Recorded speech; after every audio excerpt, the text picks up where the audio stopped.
આ કઢી પકોડા ટેસ્ટમાં બહુ જ મસ્ત લાગે છે। તો કઢી માટે 250 ગ્રામ દહીં અને 4 ચમચી બેસન લઈ તેમાં હળદર અને પાણી ઉમેરી અને બ્લેન્ડ કરીએ। બીજું 1 ગ્લાસ પાણી પણ ઉમેરીએ। પેનમાં 3 ચમચી તેલ, અજમો, મેથીના દાણા, જીરું, છીણેલું આદું અને લીલું મરચું સાતળીએ। તેમાં હિંગ અને બનાવેલું મિશ્રણ ઉમેરીએ અને બીજું 1.5 ગ્લાસ પાણી ઉમેરી સતત હલાવીએ। તેમાં હળદર અને લીમડાના પાન ઉમેરી અને ઉકાળીએ। કઢી બિલકુલ ફાટી નથી।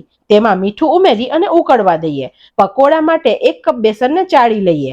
તેમાં હળદર, લાલ મરચું, લીલું મરચું, હિંગ અને અજમો ઉમેરીએ। ધાણા અને મરીને વાટીને ઉમેરીએ અને તેમાં ઘી ઉમેરીએ। પછી તેમાં બેકિંગ પાવડર, કોથમીર, સમારેલી ડુંગળી, ધાણા જીરું અને મીઠું મિક્સ કરીએ। તેમાં થોડું પાણી ઉમેરી અને ભજીયા પડે તેવી કન્સિસ્ટન્સી લાવીએ અને 5 મિનિટ રહેવા દઈએ। પછી તેમાં કસૂરી મેથી મિક્સ કરી અને નાની સાઈઝના પકોડા તળીએ, કેમ કે તે કઢીમાં જઈને ફૂલશે અને પકોડાને ઉકળતી કઢીમાં ઉમેરીએ। એક પેનમાં તેલ લઈ તેમાં ડુંગળી અને લીલું મરચું સાતળીએ અને કઢી પકોડામાં ઉમેરીએ। વઘાર માટે ઘી, રાઈ, મેથીના દાણા, સૂકા ધાણા, જીરું, લાલ મરચાના ટુકડા, હિંગ અને લાલ મરચું પાવડર ઉમેરીને વઘારને કઢી પકોડામાં એડ કરીએ।